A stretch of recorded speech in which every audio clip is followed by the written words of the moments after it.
2장 두 번째 시간 나가겠습니다. 한번 읽어주시고요. 예수님을 스승으로 모시고 따라다니며 설교를 들었던 그 모든 생활들이 자기 죽음을 극복할 힘이 되지 못했던 것입니다. 그렇다면 결국 당시 제자들의 믿음은 영적인 믿음이 아니었다는 결론을 내릴 수밖에 없습니다. 물론 구원과도 상관없는 믿음이라고 결론을 내릴 수밖에 없습니다. 이것은 오늘 이 시대에도 마찬가지입니다. 교회 다니는 것을 믿음이라고 하기 이전에 교회를 다니고 설교를 듣는 우리들의 행위들이 과연 죽음을 이길 만한 힘이 있는가를 생각해 보아야 합니다. 진짜 가나안의 그 종복은 죽음마저도 이길 수 있어야 합니다. 아시죠? 그러니까 이 죽음이 우리에게 온다 할지라도 넘었을 때부터가 진짜 가나안이고 믿음이다. 그래서 아브라함도 죽음을 내걸고 믿음의 세계에 들어갔죠. 그 다음에 야곱강에서 야곱도 죽음을 내걸고 하나님 앞에 들어간 줄 믿으시기 바랍니다. 그래서 우리도 죽으면 죽으리라. 아셨죠? 죽으면 죽으리라 하고 하나님 앞에 나가는 사람에게 하나님의 이 영적인 믿음의 세계를 주실 줄 믿습니다. 네. 죽음에 대한 두려움을 극복하고 죽음을 앞에 두고서도 당당하게 그리스도로 기뻐할 수 있는 믿음의 힘이 교회를 다니는 것으로 발생할 수 있다고 생각하십니까? 만약 그렇다면 왜 제자들은 예수님을 직접 모시고 직접 말씀을 들으며 살았는데 십자가 죽음이라는 두려움 앞에서 도망을 치고 만 것입니까? 교회를 다닌다고 해서 죽음을 극복할 수 있는 믿음을 주는 것이 아니라는 거예요. 교회만 다녔다고 되는 것이 아니라는 거예요. 우리 교회 안에서 하나님을 만나게 되기를 축원합니다. 그래서 예수님께서 너 자신을 부인하고 십자가를 지라고 했어요. 우리가 주님의 이르는 신앙을 갖고 믿음의 경지로 가난을 정복하기 위해서는 나를 부인하지 않는 사람은, 그리고 나를 내 십자가를 지지 않는 희생이 없는 사람은 우리가 이 믿음의 세계를 들어갈 수 없게 될 줄 믿으시기 바랍니다. 우리가요 죽음마저도 이길 수 있는 가나안 땅을 정복할 수 있는 그 믿음에 이르게 되기를 축원합니다. 네. 그래서 하나님은 자기 믿음을 확인하라고 성경을 통해서 믿음이 있는 자를 등장시킨 것입니다. 아브라함과 이삭의 경우를 예로 들면 아브라함이 하나님의 말씀대로 이삭을 바칠 때 하나님은 그것으로 아브라함이 진심으로 하나님을 경외하는 것으로 인정하셨습니다. 하나님의 말씀 앞에서 자기가 사랑하는 것을 포기한 것을 하나님을 경외하는 것으로, 하나님을 믿는 것으로 인정한 것입니다. 하나님은 이러한 사건을 우리에게 남겨주심으로써 믿음은 자기가 사랑하는 것을 포기하는 것임을 가르쳐 주시는 것입니다. 자, 믿음은 뭐라는 거예요? 자기가 사랑하는 것을 포기합니다. 아셨죠? 그러면 죽음이라는 게 결론이 나왔네요. 죽음을 이길 수 있는 믿음은 뭘까요? 자기가 가장 사랑하는 것마저도 포기할 수 있는, 그게 영적으로는 내가 죽은 자의 믿음이고 죽음을 이길 수 있는 믿음인 줄 믿으시기 바랍니다. 이 세상에서 가장 내가 사랑하는 것마저도 포기할 수 있는 믿음. 아셨죠? 주님이 원하신다면 그것마저도 내려놓을 수 있는 믿음. 그 믿음이 죽음을 이길 수 있는 믿음인 줄 믿으시기 바랍니다. 그래서 하나님께서는 아브라함에게 이삭을 바치라고 했던 거예요. 가장 사랑하는 것마저도 포기할 수 있는 것. 우리 사모가 앞에 있지만요, 저희도 그냥 한 교회 출신이어서 오빠 동생 하다가 우리 학생 때부터 같이 이제 한 교회 출신이었거든요. 방송이 마이크 조금만 좀 높여주시고요. 그런데 그냥 오빠 동생 하다가 결혼했는데요, 동생은 어디 갔고요? 조금 힘들었어요. 그러는데 그걸 이제 잘 극복을 해가지고 이제 지금 이제 가고 있는데, 그러고도 우리 사모가 저를 이제 남편으로서 정말 동행의 길을 가기까지 저 마지막에 우리 사모가 그랬대요. 포기했다고 하더라고. 그 얘기만 조금 들어볼까요? 포기를 어떻게 했나? 자, 한번 박수 한번 쳐주시기 바랍니다. 어떻게 포기했는지. 잠깐만 한 5분에 걸쳐서 좀 설명을 잠깐만 해주시기 바랍니다. 어떻게 포기했길래 이렇게 동행이 됐는지. 네. 좀 좋은 얘기만 해주세요. 솔직히 말씀드리면 포기한 게 아니고 포기하는 중입니다. 제가 이제 목회를 하면서 정말 그냥 이렇게 남편으로서만 같이 가면 참 쉽겠는데 목사님과 함께 가야 되니까 제가 좀 고민이 되더라고요. 욕심이 생기는 거예요. 남편으로서도 100점, 목사님으로서도 100점. 근데 다 양이 안 차니까 항상 제가 이제 이렇게 지적을 하게 되더라고요. 왜 요것만 보충하면 좀 될 것 같은데 왜 목사님 저게 안 되지? 그러니까 늘 그런 거에 관점이 있는 거예요. 잘하는 걸 보는 게 아니라 요것만 채워지면 될 것 같은데 내 생각엔 이게 맞을 것 같은데 저분은 청개구리역지 마냥 딴 데로 가시더라고요. 그래서 너무 이제 힘이 들었어요. 그러니까 제가 그렇게 하는 동안은 목사님하고 동행도 안 되고 참 외롭더라고요. 결혼은 행복하려고 한 건데 살아보니까 완전 뻥이더라고요. 너무 외롭고 힘들어서 제가 하나님 앞에 어느 날 그런 기도를 드렸어요.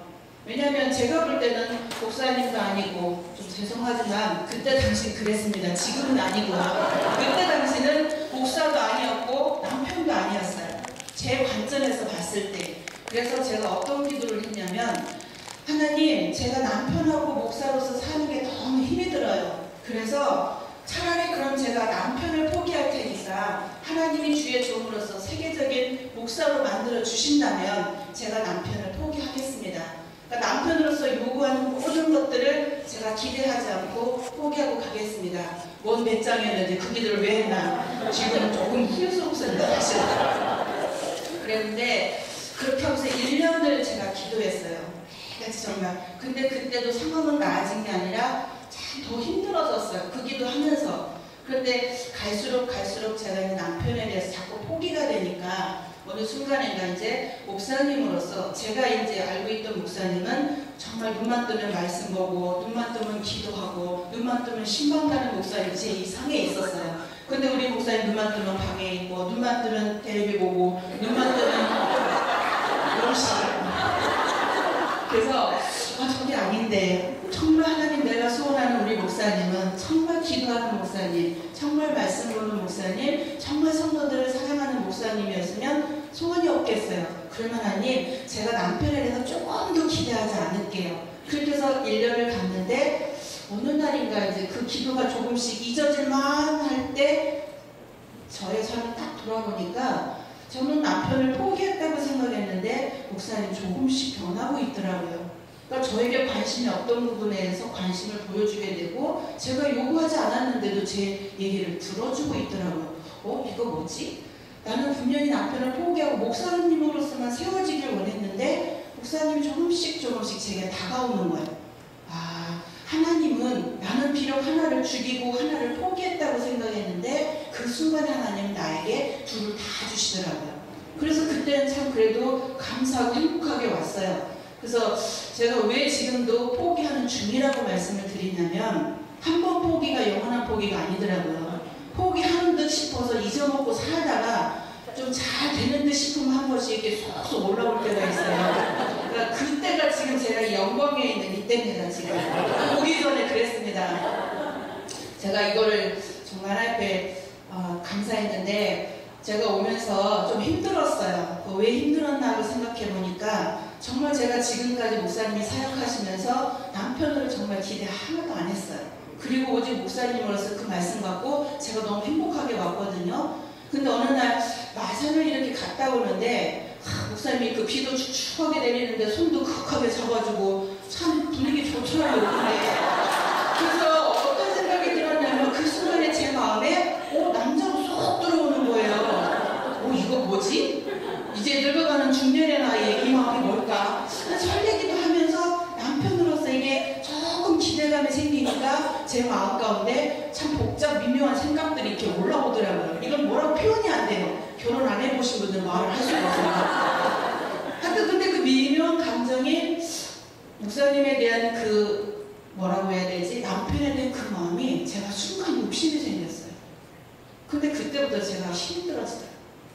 정말 그랬어요. 그때부터요 욕심이 나니까 나만 소유하고 싶은 거예요. 근데 우리 목사님 주변에는 보세요. 남자분 거의 없어요. 제가 아무리 눈에 불을 끄고 지키려고 해도 다 여자예요. 그래서 제가 기도했어요. 하나님 제발 남자 목사님 좀 붙여주세요.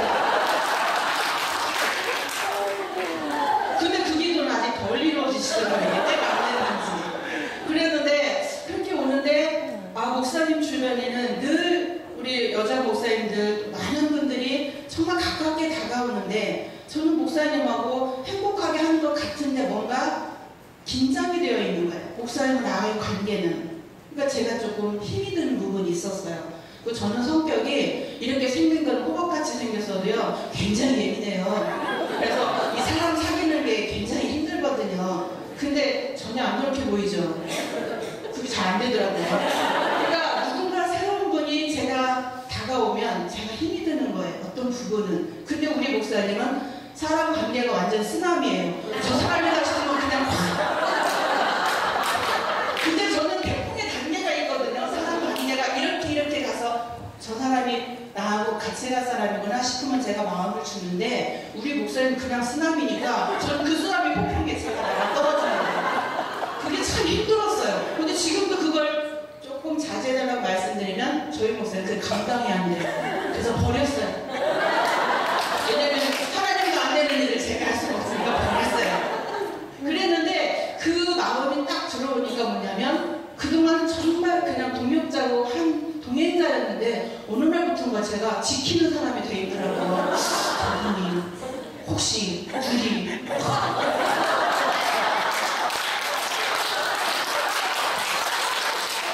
근데 저도 놀랐어요. 내가 이런 생각을 하고 있다는 것 자체가 왜 그랬지? 라고 했을 때 그날이었어요. 그 순간에 내가 목사님을 남자로 남편으로 순간 기대고 싶은 마음이 딱 들었을 때 제 안에 욕심이 싹 들어오고 그때부터는 제가 고통이 오더라고요. 그러니까 편안하지가 않은 거예요. 어딜 가도. 그리고 심통이 나는 거예요. 그래서 사실은 베트남 나가겠다고 제가 뻥쳤어요. 근데 한국 사람은 3-4번이잖아요. 여보 그래도 가야지. 그래도 가야 되는데 딱 2번 물어보더니 딴 분한테 전화하더라고. 목사님 같이 안 가실래요? 그래서 제가 열받았어요. 여기 오면 영광 내내.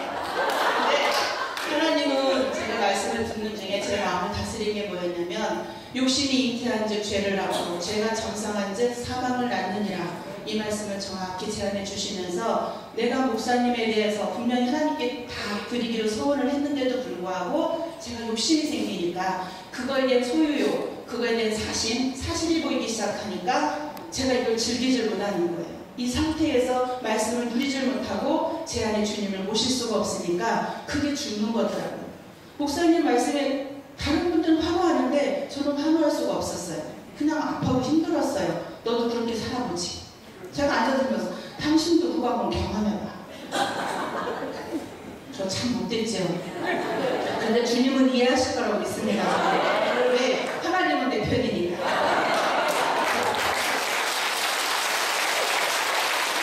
그런데 정말 그 말씀 안에서 제가 이제 말씀을 드리면서 포기했어요. 하나님, 제가 정말 잘못했군요. 그 순간에 제가 말씀으로 생각을 다스리면 되는데 순간에 제가 그 감정에 못 이겨서 그놈의 빚 때문에 그 순간에 그런 마음 때문에 제가 사탄에게 속았습니다. 주님 용서해 주세요 하고 고백하고 내가 그러면 목사님은 정말 하나님은 내 것으로만 원하지 않으시는구나. 모두에게 정말 생명의 복음을 주는 그 하나님이 쓰시는 목자로서 원하는데 내가 자꾸 욕심을 내기 시작하니까 그 고통이 하나님 고스란히 제게 오게 만드시더라고요. 그래서 저는 제가 포기한 게 아니에요. 하나님이 제 안에 그런 마음을 주셨고 그런 말씀으로 지금까지 저를 이끌어서 여기까지 왔는데 저는 목사님 너무 요새 존경합니다. 정말 그 하나님에 대한 사랑 하나 때문에 누가 뜯어 말려도 그 앞길을 막아도 비바람이 불어도 저분은 가요. 내가 죽어나가도 가요.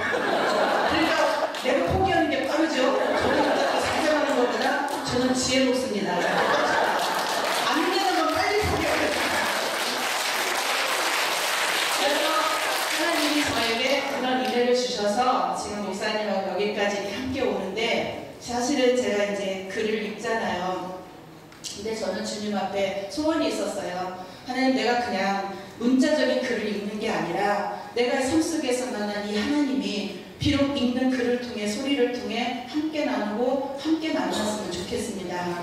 왜냐하면 제가 할 수 있는 영역은 많지 않잖아요. 하나님 내게 주신 고유의 사역은 이건데 이 입을 하나님 거룩하게 해주셨는데 내 속에서 거룩하지 않으면 공감을 줄 수 없잖아요. 그러니까 저는 그게 늘 이 자리에 앉을 때마다 그 마음으로 기도하고 오거든요. 주님, 제가 거룩해져서 성결해져서 하나님의 도구가 돼서 정말 많은 사람들이 들을 때 감동이 있고 감격이 있고 내가 만난 주님을 누군가 한 사람 만났으면 좋겠습니다. 그 마음으로 와요. 근데 그걸 주님은 기뻐하시더라고요. 그래서 그걸 받으시고, 그래서 제가 이 불편한 마음으로는 도저히 이거를 할 수 없으니까 제가 하나님 쏘겠습니다. 우리 목사님 하나님께 드릴 테니까 다도 가져가시고 저를 은혜에 풍성하게 하나님 저를 하나님 인도해 주세요. 제가 버렸어요. 목사님 저는 아니라 제가 포기했어요. 그러고 나니까 그 순간부터 말씀이 와서 즐기게 되더라고요. 제가 누리게 되더라고요. 그러니까 여러분 안 되는 건 빨리 포기하십시오. 그게 제 상식입니다.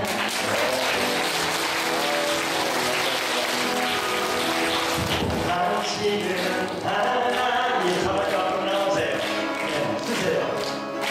언약하에 있는 축복의 동로 다같이 손을 내밀어서 당신을 통하여서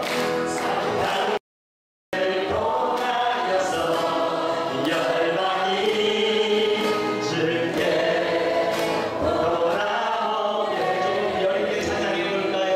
우리 이 시간 우리 사모 찬양하면서 마음에 감동되시는 분들 사모님 꽉 한번 안아주세요. 아시겠죠? 저보다 큰 분만 나오세요. 우리 조명은 조금 어둡게 해주시고 당신은 하나님의 당신은 하나님의 언약 안에 있는 축복의 동로 당신을 통하여서 열방이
자, 마이크 좀만 끼워주시고. 이게 사실은 저희 사모가 어렵죠. 저는 사실은 여기까지 오기까지 하나님이 수십 년 동안 훈련을 시켰지만 우리 사모야 이제 그렇지 않았잖아요. 근데 또 이렇게 잘 참아주고 해서 사실 여기까지 왔고, 또 우리 사모가 저를 버렸기 때문에 나는 너무 감사한 거죠. 나를 버려줘서 고맙습니다. 그러니까 진짜 사랑을 할 수 있잖아. 하나님의 세계는 버려야 진짜가 되는 거예요. 욕심을 부리면요 갈 수가 없어요.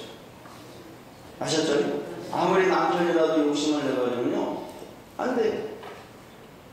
사실 저희 고백하면 저도 버렸거든요. 이거 철기입니다. 우리 사모한테 절대 얘기하면 안 됩니다. 자, 말씀 나가겠습니다. 즉 영적인 절대적 믿음의 길은 인간이 사랑하는 것을 부정하는 것이지 병행하는 것이 아니라는 것입니다. 그래서 제자들의 이러한 믿음은 믿음이 아니었습니다. 예수님을 따르기는 했지만 예수님을 따른다는 것이 자기가 사랑하는 것이 부정되어지는 길이라는 것을 깨닫지는 못했던 것입니다. 아셨죠? 자기가 사랑하는 것을 부정하지 않으면 믿음의 길을 갈 수가 없다니까. 우리 상황금방 얘기잖아요. 욕심. 그놈은 비 올 때 조심하여 보내요. 이 2번 버림받지는 말해야 된다는 그래도 뭐냐면 그 욕심이라는 어떤 그 버리지 못함으로 인해서 오는 그 우리의 또 다른 욕심. 아셨죠? 그 믿음의 세계는 내가 최고 사랑하는 것을 버리지 못하면 갈 수가 없어. 그러다가 제가 우리 사모가 저를 버렸다고 해서 진짜 이게 버리면 아니잖아요. 버렸으면 여기 왔겠어요. 저도 버렸다고 해서 우리 사모를 내가 버린 게 아니거든. 진짜로 버려야 사랑이 된다. 아셨죠? 사심이 없어지니까. 자, 우리 옆에 분 손잡고 인사하시는데요. 당신을 버리겠습니다. 할렐루야. 우리 다 버려버리시다. 자, 계속 읽어보세요. 신명기 10장 12절. 이스라엘아, 내 하나님 여호와께서 내게 요구하시는 것이 무엇이냐? 곧 내 하나님 여호와를 경외하여 그 모든 도를 행하고 그를 사랑하며 마음을 다하고 성품을 다하여 내 하나님 여호와를 섬기고. 결국 하나님의 요구는 믿음, 사랑입니다. 우리에게서 하나님의 사랑을 찾고자 합니다. 인간에게 하나님을 경외하고 섬기는 사랑 차원의 믿음이 있다는 증거는 자기 사랑이 부정되어짐을 통해서 나타납니다. 자기 사랑과 하나님의 사랑은 서로 공존할 수도 병행될 수도 없기 때문입니다. 어느 하나가 있으면 필히 다른 한쪽은 물러나야 합니다. 아셨죠? 하나님의 사랑과 인간의 사랑이 공존할 수가 없어요. 뭔가를 하나를 버려야 돼. 아셨죠? 그래서 내가 사랑하는 것을 포기하자. 내 사랑은 버려야 하나님 사랑 붙들 수 있다. 아셨죠? 네. 타협도 있을 수가 없고 화해도 있을 수가 없습니다. 서로에게 적이고 원수이기 때문입니다. 그렇기 때문에 우리의 믿음은 예수님을 따르고자 하는 차원이 아니라 자기 사랑이 부정되어지는 것입니다. 그러니까 예수님을 따르는 게 문제가 아니라 먼저 자기 사랑이 부인돼야 된다. 우리가 예수님을 따르고 싶어도 내가 사랑하는 것이 있다면 따라갈 수가 없어. 우리 세상에 대한 모든 미련을 버리시기를 축원합니다. 다 버려야 돼. 그래서 하나님의 나라, 믿음의 나라를 들어가려면 내가 사랑하는 것이 없어야 돼. 그러니까 내가 지금 무엇인가 내 마음에 고통을 주는 것이 있다면 하나님보다 더 뭐 하는 거예요? 사랑하는 거예요. 그러니까 영적인 가난을 정복할 수 있는 원리는 깨끗해져야 돼. 아셨죠? 버림받아야 돼. 그리고 우리는 세상을 향해 버려야 돼.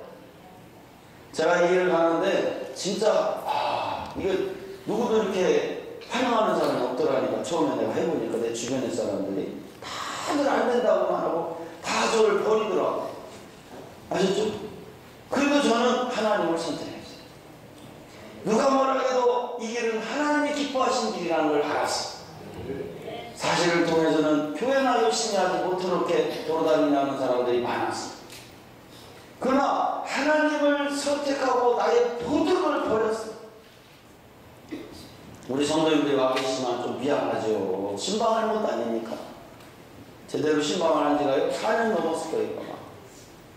그래도 우리 성도님들이 이해하고 그래도 우리 목사님이라고 하면서 기도해 주셔서 는 너무나 감사하죠. 아마 성도님들도 나를 버렸나 봐. 그러니까 마음들이 비워졌지. 네. 그래서 믿음은 인간의 차원을 뛰어넘는 영적인 차원이라는 것입니다. 그래서 오순절에 성령을 받은 제자들은 성령에 의해서 주어진 믿음으로 죽음도 두려워하지 않고 복음을 전했던 것입니다. 믿음으로 산다는 것은 안 될 일도 되어진다는 자기 체면과 몽상으로 사는 것을 말하지 않습니다.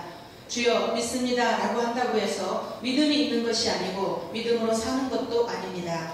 라합을 통해서 나타난 믿음의 실체는 버림과 어둠입니다. 아셨죠? 이게 오늘 라합을 통해서 오늘 이 오후에 주는 것은 핵심이 보다 버림과 어둠이다. 버려야만 얻게 된다니까. 라합은 자기 민족을 버렸어요. 아셨죠? 그래서 하나님을 얻고 진정한 구원을 얻게 된 줄 믿으시기를 축원합니다. 버려야 돼. 저도 버림당했잖아요.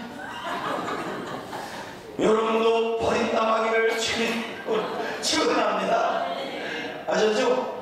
자, 옆에 분한테 다시 한번 얘기하시는데 버릴게요. 자, 하나님께 영광의 박수 드리시기 바랍니다. 버림과 어둠이 라합의 핵심입니다. 이게 영적인 가난을 얻는 세 번째 원리다. 버려야 얻는다. 같이는 갈 수 없다는 거죠. 버리시기를 축원합니다. 아프죠? 버리기에 아깝죠? 그러나 하나님의 세계는 버려야 얻는데, 아셨죠? 진짜 여러분들 남편을 사랑하기 원한다면 버리세요. 아낌없이 버려버리시기를 축원합니다. 주저하지 마세요. 버렸다고 주저하면 안 됩니다. 그거 무슨 겁니다. 절대 좀 버렸다고 주저하면 안 됩니다. 그거 경고입니다. 경고. 네. 버림과 어둠이 함께 공존하는 것이 믿음의 실체입니다. 라합이 정탐꾼을 숨겨줬다는 것은 절대로 쉬운 일이라고 할 수 없습니다. 자기 목숨을 건 일인 것입니다. 그렇다면 분명 정탐꾼에게서 자기 목숨을 내걸 정도로 가치 있는 것을 발견했을 것입니다. 자기 목숨을 잃을 상황에 닥친다고 해도 결코 포기할 수 없는 무엇인가가 있었기 때문에 우연을 무릅쓰고 정탐꾼을 숨겨준 것입니다. 이것을 단순히 인정이라고 생각할 수는 없을 것입니다. 라합이 이스라엘의 정탐꾼을 도운 이유는 다음 구절에 나옵니다. 여호수아 2장 9절에서 12절에 보시면 말하되 여호와께서 이 땅을 너희에게 주신 줄을 내가 아노라. 우리가 너희를 심히 두려워하고 이 땅 백성이 다 너희 앞에 간담이 녹나니 이는 너희가 애굽에서 나올 때에 여호와께서 너희 앞에서 홍해물을 마르게 하신 일과 너희가 요단 저편에 있는 아모리 사람의 두 왕 시온과 옥에게 행한 일 곧 그들을 전멸시킨 일을 우리가 들었음이라. 우리가 듣자 곧 마음이 녹았고 너희의 연고로 사람이 정신을 잃었나니 너희 하나님 여호와는 상천하지의 하나님이시니라. 그러므로 청하노니 내가 너희를 선대하였은즉 너희도 내 아버지의 집을 선대하여 나의 부모와 남녀 형제와 무릇 그들에게 있는 모든 자를 살려주어 우리 생명을 죽는 데서 건져내기로 이제 여호와로 맹세하고 내게 진실한 표를 내라. 위에 기록된 내용이 이스라엘 정탐꾼을 숨겨준 라합의 이유였습니다. 이스라엘의 정탐꾼에게는 하나님이 있었습니다. 그냥 신으로서 하나님이 아니라 가나안 땅을 이스라엘에게 주신 상천하지의 하나님이십니다. 가나안 땅을 이스라엘에게 주신 하나님을 알았기에 여리고성은 이스라엘에게 무너진다는 것을 알았던 것입니다. 아멘. 이 라합이 왜 버릴 수가 있었냐? 이스라엘에 누가 있었다는 거야? 하나님이 있었다. 아셨죠? 그래서 버렸던 거예요. 아셨죠? 저도 버림받았어요. 여러분들 하나님이 함께 한다면 버려야 돼요. 그 사람을 선택해야 돼요. 아셨죠? 그래서 하나님이 함께하는 이스라엘을 본 이 라합은 자기 민족을 버릴 수가 있었어요. 아셨죠? 그래서 하나님이 이 라합을 믿음의 조상으로 쓸 수가 있었다. 하나님이 함께하는 자를 선택합시다. 아시죠? 우리가 하나님을 선택하고 나가는 하나님을 선택한 사람이 있다니까요. 제가 이 사역을 해보니까 진짜 있더라고. 하나님 한 분이면 족합니다 하는 분들이 있더라니까. 내가 천기를 하나 누설해야겠네. 여기 앉은 분들이 그분들이요. 몰랐구나. 여러분, 하나님 한 분이면 족한 사람, 그 사람은 죽을 수 있어요. 세상을 다 버릴 수 있게 될 줄 믿으시기를 축원합니다. 이스라엘의 군사가 몇 명인지, 힘이 얼마나 센지 이런 것을 따진 것이 아니었습니다. 하나님이 가나안을 이스라엘에게 주었다는 것은 이거 하나만으로 여리고성은 무너진다는 것을 알았던 것입니다. 그리고 정탐꾼을 선대하는 것이 곧 내가 사는 것임을 알았던 것입니다. 이 나하고는요, 이스라엘이 가나안의 악하냐가 문제가 아니었어요. 하나님이 함께하기 때문에 무너질 줄 알았다는 거예요. 이거 무서운 사실입니다. 아시죠? 우리가 하나님이 함께만 한다면 어떤 것도 두려울 게 없게 될 줄 믿으시기를 축원합니다. 무너진다니까요. 그래서 얻은 거예요. 하나님이 함께하는 그 역사를 선택합시다. 그리고 나갑시다. 손 들고 가자. 선택하자. 할렐루야. 그러니까 나하면 그 눈이 있었다니까. 그 지혜가 있었어. 우리 사모도 지혜가 있었나? 고정기 때문에? 좀 씁쓸하네요, 조금.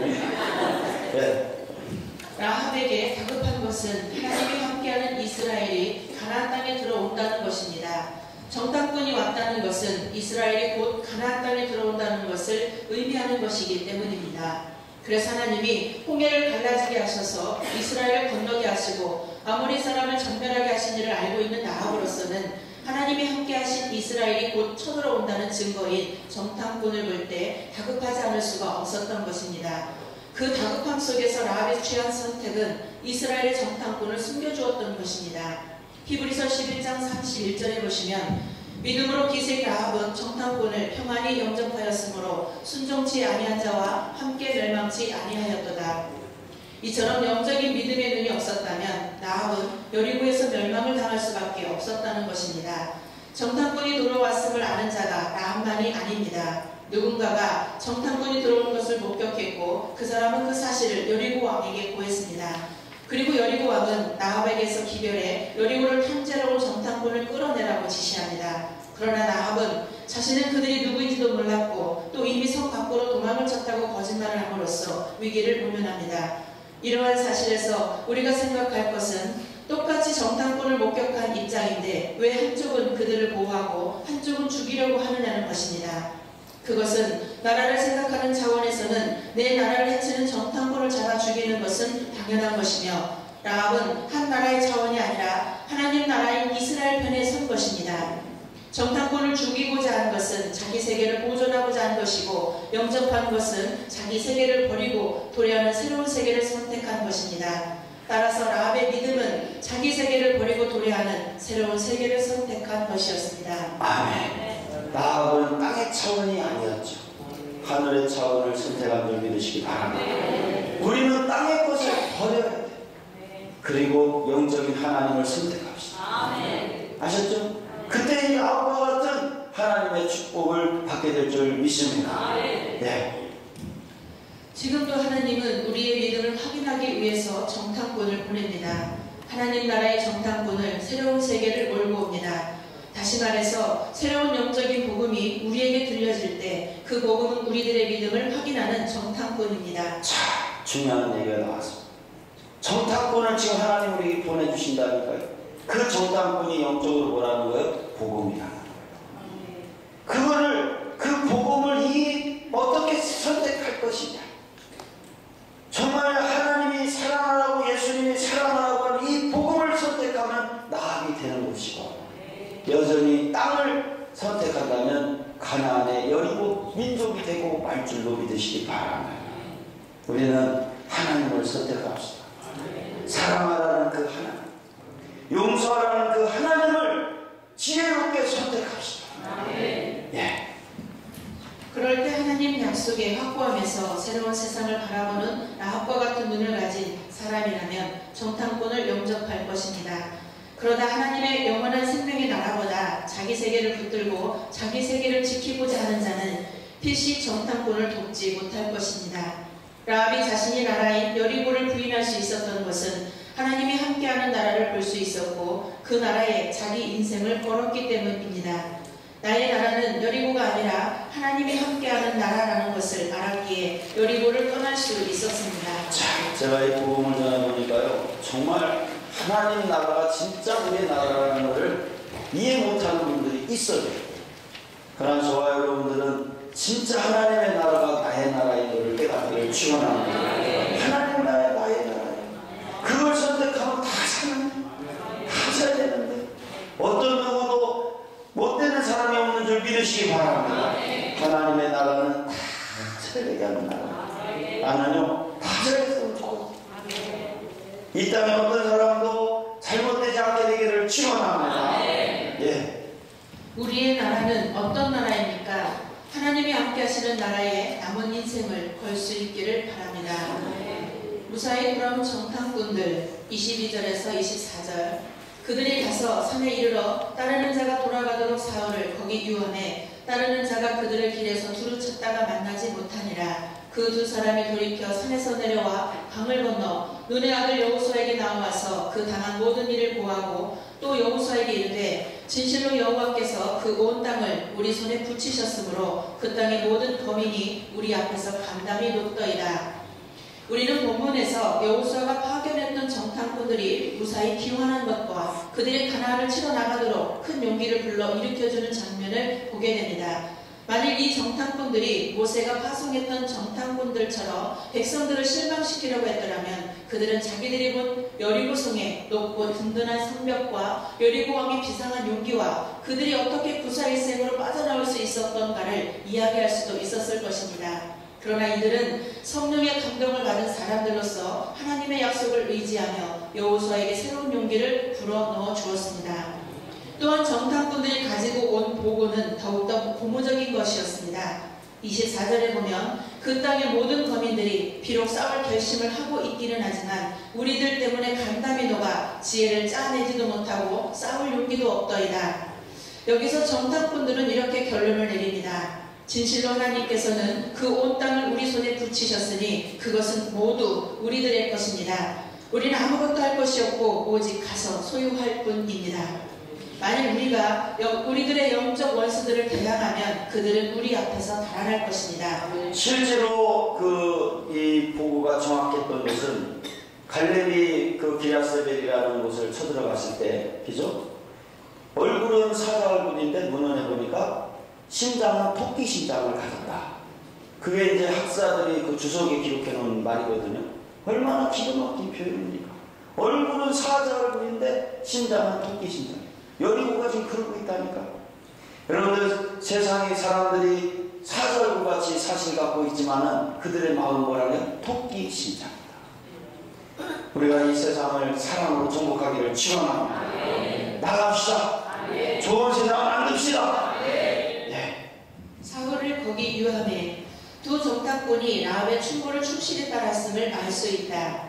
길에서 두루 찾다가 직역하면 모든 길을 수색하다이다. 여리고성에서 요단강까지 거리는 불과 13km이며 도보로는 3시간 남짓 소요되는 거리이다. 이 일대를 3일 동안이나 샅샅이 뒤졌다는 사실은 정탐꾼들을 체포하기 위해 여리고성의 군사들이 안간힘을 썼음을 알 수 있다. 그러나 그들의 큰 실수는 정탐꾼들이 숨어있는 산이 아닌 길만 뒤졌다는 사실이다.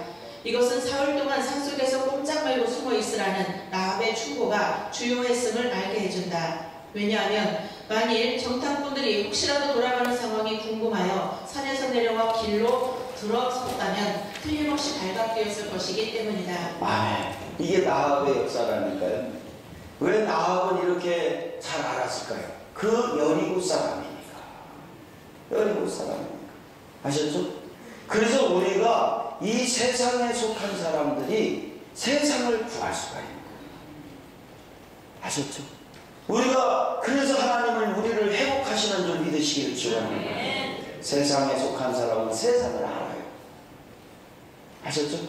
그래서 우리에게 복음을 주셔서 나합과 같은 지혜로 세상을 구원하시는 줄 믿으시기 바랍니다. 이 정탐꾼들은 복음이 살아나가게 되기를 축원합니다. 이 복음을 살릴 수 있는 사람은 사실은 우리가 살릴 수가 있습니다. 그 지혜를 갖고 있는 줄 믿으시기 바랍니다. 이 복음을 살려냅시다. 이스라엘이 와서 가나안을 정복할 수 있도록 도웁시다. 역사가 일어날 줄 믿습니다. 우리도 손잡읍시다. 아멘. 아멘.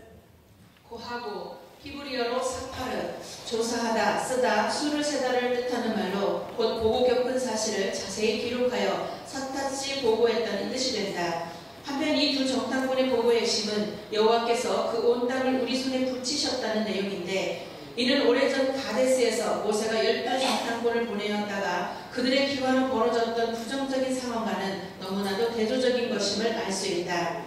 우리 손에 붙이셨으므로, 붙이다의 히브리어 마타는 번역상 다양한 의미를 갖고 있는 말이나 대체적으로는 주다, 양도하다, 위임하다 등을 뜻합니다. 따라서 이 말은 우리의 손 안에 넘겨주셨으므로 라고 해석할 수 있습니다. 간담이 높더이다. 두 정탐꾼이 이처럼 여호수아에게 자신있게 보고할 수 있었던 데에는 분명 라합의 정보가 크게 작용했을 것이다. 한편 이러한 표현은 매우 절망적인 상태에 빠져 자포자기하는 모습을 나타내는 히브리 특유의 표현 방법인데, 이처럼 히브리인들은 어떤 상황을 묘사함에 있어서 추상적인 용어를 사용하는 대신에 심지어 심적 상황까지도 구체적인 신체 부위를 예로 들어서 마치 눈에 보이듯 생생하게 표현하는 수사학적 특징을 띠고 있습니다. 아멘. 이렇게 해서 이제 이 정탐꾼들이 살아나갔고, 이 여호수아는 가나안 땅을 천군 점령하는 첫 번째 도성인 여리고를 무너뜨리게 된 줄 믿으시기 바랍니다. 이 나합의 지혜, 버림으로 얻게 되는 이 지혜를 얻게 되길 바랍니다. 우리 나의 힘이 되신 여호와여. 아직 준비된 거 있나요? 내 영혼이 우리 합정을 하겠습니다. 그래서 내 영혼이 확정되고 확정되어 싸우니 내 눈으로 주를 바라봅니다. 내 영혼이 확정되고 확정되어 싸우니 내 눈으로 주를 바라봅니다. 내 영혼이 확정되고 내 영혼이 확정되고 확정되어 싸우니 이들 내 눈으로 주를 바라봅니다. 내 영혼이 확정되고 확정되어 싸우니 이들 내 눈으로 주를 바라봅니다. 내 영혼이 확정되고 확정되어 싸우니 이들 내 눈으로 주를 바라봅니다. 내 영혼이 확정되고 확정되어 싸우니 이들 내 눈으로 주를 바라봅니다. 아멘. 우리 결심합시다. 다음과 같은 지혜를 구합시다. 버려야 얻게 될 원리를 기억합시다. 하늘의 지혜를 구합시다. 하나님의 나라가 임하기를 축원합니다. 하나님께서 우리를 이끌으실 줄 믿으시기 바랍니다. 우리 노래 한 번 더 하고요. 기도할 수 있는